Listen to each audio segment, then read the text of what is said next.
Hello guys, welcome back to the channel. Today I'm going to show you how to create collaborative post on Instagram.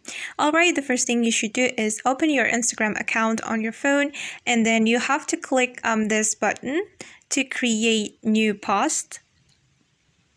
And then you got to choose the photo or video that you want to upload to your post, and I'll go with this photo.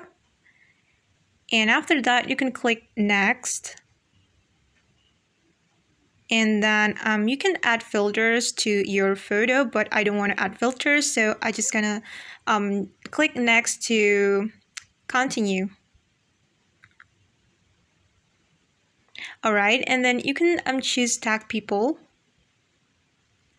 and click invite collaborators right here, and search for user that you want to invite. Wait for a moment.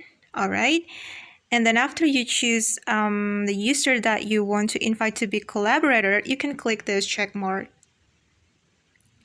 And you should click share to share this post to your Instagram. And then the one that you invite to be collaborator should accept the invitation to be added to that collaborative post. Okay guys, that's how we can create collaborative posts on Instagram. Thanks for watching and see you on the next video. Bye!